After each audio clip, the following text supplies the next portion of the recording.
Tapi dosa ini lebih kecil dibandingkan dengan satu perbuatan dosa yang lumrah orang itu tidak melakukan. Ternyata kalau diterjang itu jauh lebih bahaya. Bismillahirrahmanirrahim.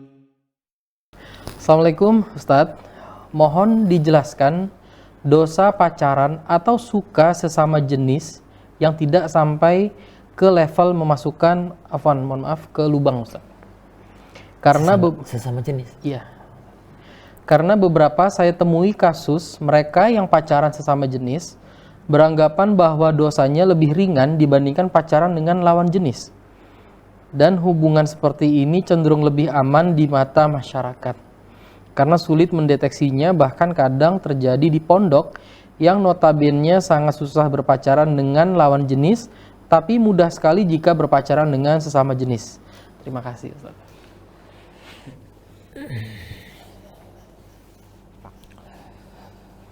Satu hal yang perlu difahami, ya ukhti, sama-sama dosa. Tapi dosa itu ada kecenderungan jiwa. Lumrahe wong itu seneng dengan amal itu.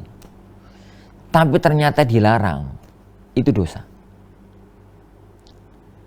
Tapi dosa ini lebih kecil dibandingkan dengan satu perbuatan dosa yang lumrahe orang itu tidak melakukan.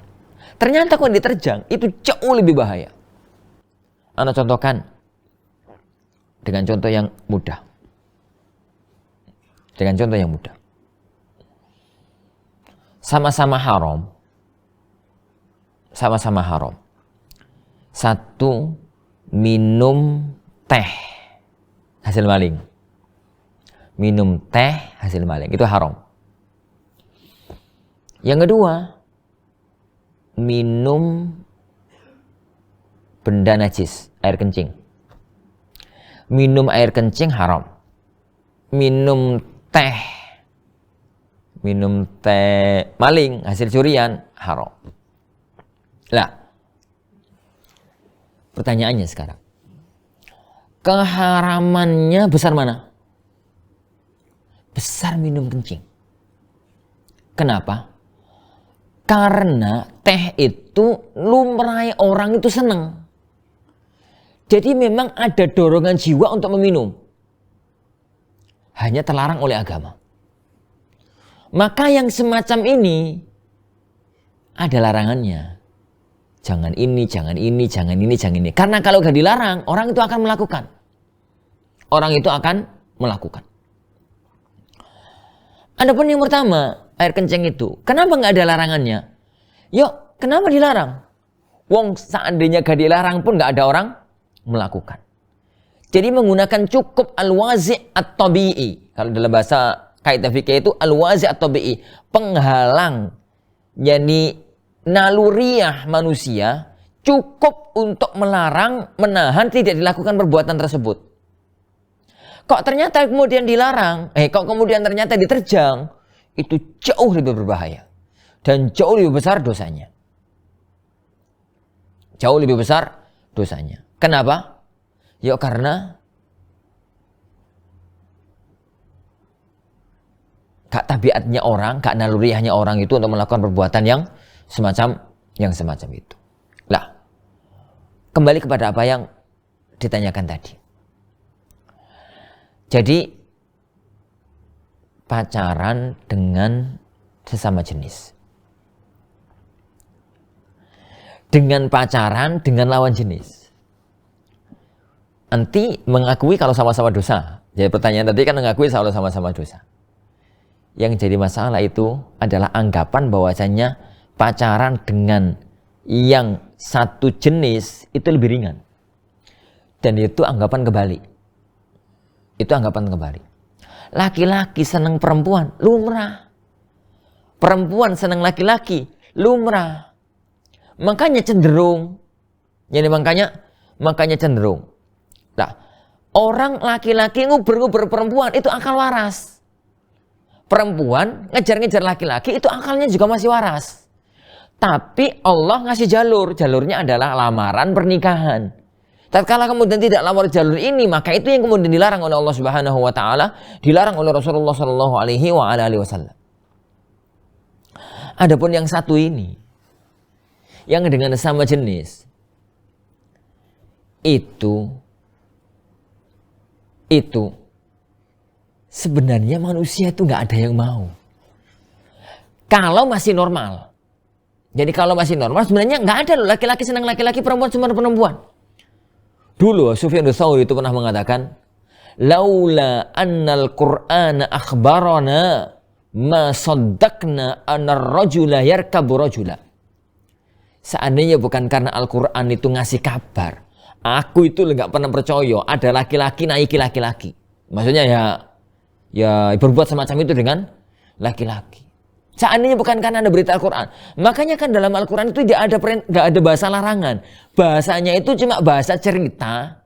Bahwasanya itu pernah terjadi di kaum Sodom, kaum nabinya Lut, kemudian diazab oleh Allah Subhanahu wa taala. Hanya itu yang dalam Al-Quran. Adanya larangan itu dalam hadis. Tatkala yani kemudian ada berita Al-Quran itu, kemudian muncullah wacana, oh Allah ternyata ada tuh kejadian semacam itu, kemudian ada larangannya dalam hadis-hadis Rasulullah Shallallahu Alaihi Wasallam yang kemudian dibahasakan dengan bahasa hukum liwat.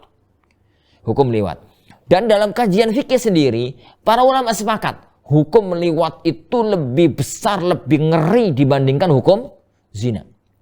Hanya mereka berselisih tentang liwat itu diapakno. Kalau zina itu kan jelas, tapi liwat itu diapakan? Itu aja yang terjadi perselisihan di kalangan yani para yani ulama kita. Kemudian itu yang pertama. Yang kedua, perbuatan maksiat yang lebih aman itu dosanya lebih besar. Anda ulangi. Perbuatan maksiat yang mana melakukannya itu lebih merasa aman itu dosanya lebih besar. Dalam artian gak mudah kedeteksi, gak mudah dicurigai. Gambarnya begini. Kalau ada orang selingkuh gitu ya dengan tonggo, dengan konco, itu gampang ketangkep. Ada laki-laki jadi ngeduk, jadi masuk ke rumahnya tonggo, ke rumahnya orang, padahal di situ hanya ada cewek, itu gampang ketangkepnya. Dan gampang masyarakat itu curiga. Tapi kalau ada laki-laki itu sowan ke rumah masih dewe dan di situ masnya nggak ada, cuma ada istri dari masnya. Ipar, itu masyarakat nggak curiga. Kan sowan ke adiknya sendiri, sowan ke mbaknya sendiri. Lah, selingkuh di titik itu jauh lebih berbahaya. Makanya Rasulullah SAW mengatakan, afara'aitamul hamwa, kamu tahu tentang hukum hamu, ipar. Kata beliau, alhamu maut. Ipar itu kematian. Ipar itu membawa kematian, membawa prahara yang besar sekali. Kenapa? Gak mudah kedeteksi. Orang selaman sulumun masuk ke rumah iparnya itu kan masyarakatnya nganggapnya wajar. Kadang-kadang malah satu rumah. Ternyata kemudian terjadi yang terjadi. Maka itu jauh lebih berbahaya. Makanya tadi, tidak mudah terdeteksi karena perempuan gandengan perempuan jalan-jalan itu kan normal. Laki-laki gandengan laki-laki jalan-jalan itu kan normal. Beda kemudian laki-laki perempuan yang gak sana, gak kadang, gak mahram, gak suami istri, itu mudah ketangkep. Jadi mudah untuk tertangkap. Dan itu yang perlu diluruskan dalam cara berpikir, semacam tadi. Lah, hukum liwat, laki-laki dengan laki-laki, perempuan dengan perempuan, itu memang puncaknya sampai melakukan perbuatan yang disebutkan dalam pertanyaan tadi. Tapi awalnya pun sudah haram. Makanya lihat dalam kitab-kitab fikihnya para ulama tentang masalah hukum dekat-dekat dengan amrot. Dekat-dekat dengan amrot. Amrot itu laki-laki tapi kemayu.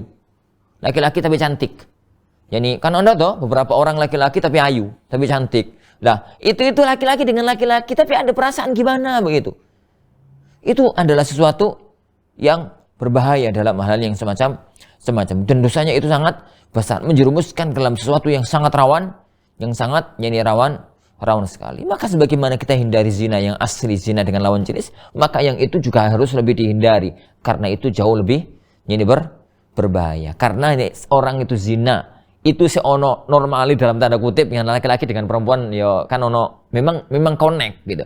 Tapi kalau perempuan dengan perempuan, laki-laki dengan laki-laki itu nggak connect, tapi kemudian kok connect, nyambung, maka itu berarti dosanya sangat amat besar di sisi syariat agama kita yang mulia. Wallahu a'lam bishawab. Nah.